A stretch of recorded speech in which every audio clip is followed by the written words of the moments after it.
Hi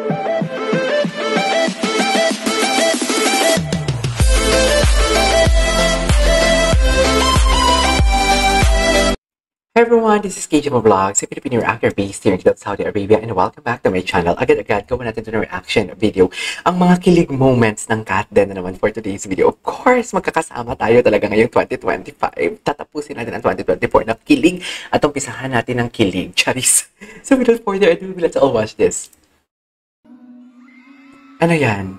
Alam mo, ang dami palang kilig moments sa kanilang mall tour, no? Diyos ko, Alden. Ay, Diyos ko, pag-ibig ang nakikita ko talaga, dear. Ano si Alden? Ay, Diyos ko. Dear, tingnan mo. Dear, tingnan mo, hindi ako nagsisinungaling, hindi ako nag-i-eme-eme. Doon pa lang sa body language niya, yung patango-tango niya, yung tipong gusto niya talagang i-deliver kay Kat, kung anong nararamdaman niya, makikita mo talaga sa performance niya. Ay, may makikita mo talaga sa body language niya, hindi siya nagpo-perform. Hinaharana niya si Catherine. Charis. Di ba? Dear, ang lala ni Alden ma-in love. Feeling ko, ang lala niyang ma-in love. Parang feeling ko, pag ma-in love si Alden, wala siyang tinitira sa sarili niya. Sa totoo lang. Okay, that is really nice. That is really nice, especially us, kasi di ba, we do love Catherine. Pero for me, sana magtira siya somehow, but it's not a red flag, okay? Actually, it's a green flag nga eh. Pero, I can say that, pero kasi okay lang din naman na ganyan si Alden, kasi kung ganyan si Alden, nasa edad na din talaga sila eh. Alam mo, si Kat nasa edad na para mag-asawa, si Alden nasa edad na para mag-asawa. So parang kung si Alden man, ang aking analysis na parang kung makikita ko talaga si Alden, the way how he act towards Kat, the way he look at Kat right now, masasabi ko talaga na wala siyang ititira sa sarili niya pag minahal niya si Kat. And that's okay. Because, nasa age na sila na parang mag-settle. May mga businesses na sila, may mga investments na sila. Something like, alam mo yung family nila, established na nila yung comfort for their family. It's time for themselves. So basically, nasa age na sila for settle. So okay lang kahit magmahal siya nang walang matitira sa kanya. It's okay. Gaganyan, magrereklamo ako kay Alden or kay Kat na kung makikita ko sila na parang kung magmahal sila, walang may natitira sa kanila. Siguro pag mga 18 years old pa lang sila. Kasi ang dami pang mangyayari for the 18 years old eh. Dadaan ka pa ng 19, 20, marami ka pang makikilala. Pero for today's video kasi, sa kanilang mga age, they are in the right age na kasi talaga for, you know, para mag-settle. So, it's okay. It's okay na magmahal na walang matitira sa inyo. Ang importante, establish ang family nyo, may mga investment kayo, may pera kayo, ganun. Diba? Alam mo, feeling ko kung ikakasal sila, one of the happiest couple for sure. Diba? Parang susunod to sa doong yan eh. Yung tipong alam mo yung walang kaproblema. Kaya Kristen Hermosa and Oyo Boy Soto or Coco Martin and Julia Montes, yung tahimik lang. Diba? Kasi tahimik lang sila eh. Diba? They are really private. Pero sorry, ang mga fans ninyo, chismosa, kakalkalin at kakalkalin talaga. Sinasabi ko nga sa inyo, nasa makeup artist ang totoong chismis. anyways, ulitin natin. Iba. Si Catherine napatingin na lang doon sa mga fans nila kasi parang nafe-feel din ni Catherine na totoo na si Alden eh. Na parang alam mo yung na-loosen up na ang tornilyo kay Alden. Yung tipong dati mahigpit, may wall sa harap. And right after that, parang lumuwag at nabiyak ang wall. Tapos si Catherine, parang sabi ni Catherine, Tisoy, kumalma ka. Maraming taong nakaharap sa atin. Later na yan pag nasa car na tayo. Charis! Hinahanap ko yung Instagram account ng driver ni Alden and ni Catherine para more connections, more fun. Connections that you don't have. Pero kahit chismoso naman ako, hindi naman dito kinikwento ko, di ba? Kinikwento ko lang naman dito. May alam ako, pero hindi ko kinikwento kung anong alam ko. Di ba? Hindi naman ako dito yung titawa-tawa at kikiligin for today's video kung wala akong alam. Hindi siguro. Charis. Ano, lulukohin ko sarili ko. Pagod na nga ako sa buhay, lulukohin ko pa sarili ko. Hindi siguro. Charis. Diba? Diba sila dear for today's video? Iyo ako. Sorry. Iba ang kilig ko sa iyo. Ako, putang ina, dear. Naiihi tuloy ako, kakaihi ko lang, naiihi na naman ako. Tinan mo si Alden, oh. Pag nang sinabi ni Alden doon na parang iyo ako, ang taas ng unya talaga, na parang, ano talaga siya, yung tipong, I'm so proud of myself. Parang wala akong tinatago. Ito yung totoo. Iyo ako, hindi ako nahihiya. Ganon. Alam mo, confident ako na sabihin na iyo ako, makakaasa ka. Trust me. Ganon. Tinan mo yung emphasis ni Alden ng itsura niya. Sa iyo ako, binaba niya yung mic, di ba? Oh, ginanon niya, oh, di ba? At sabay, akbay palagi. Sa akbay niya talaga.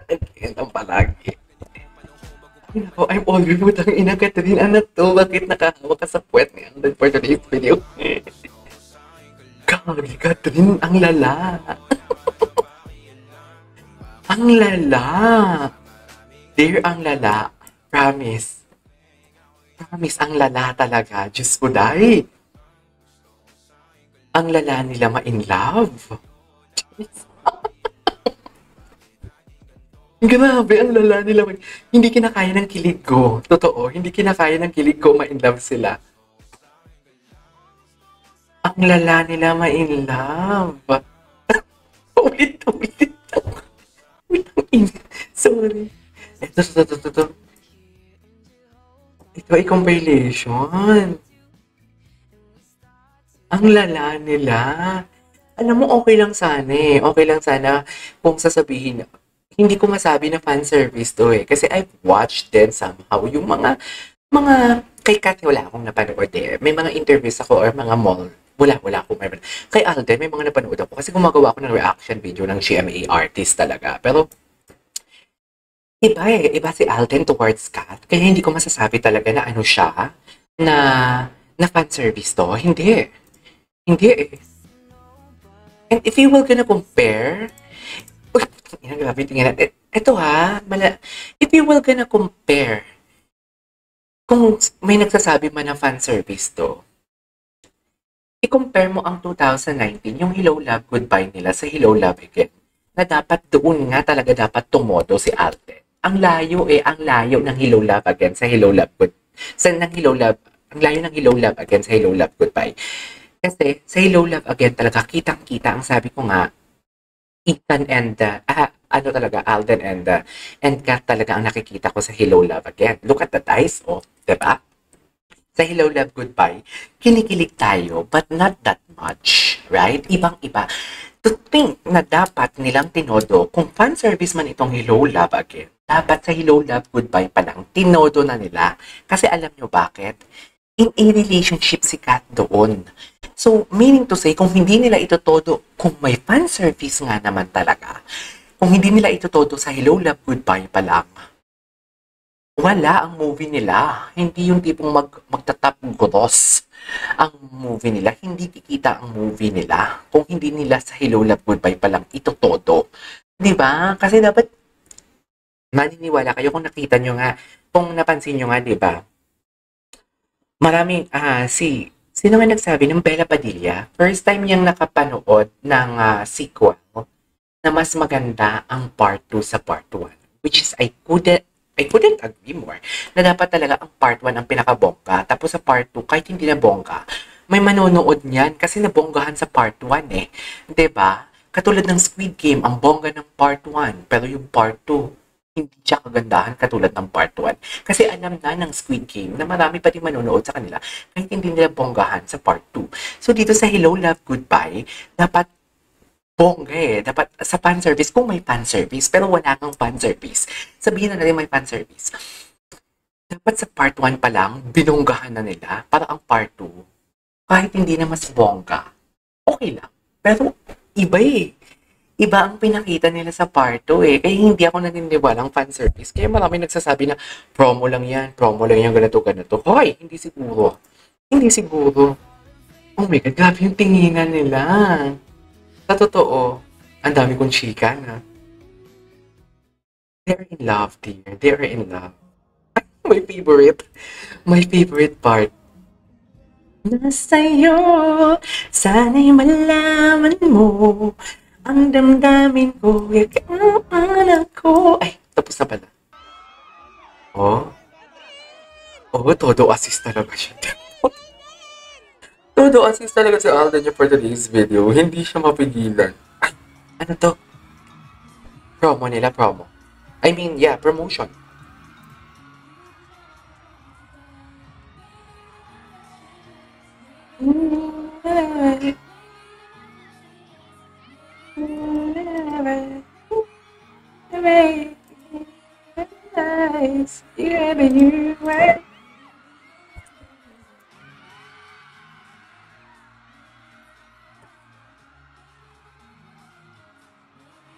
Sikat lang pala to. Wala si Alden.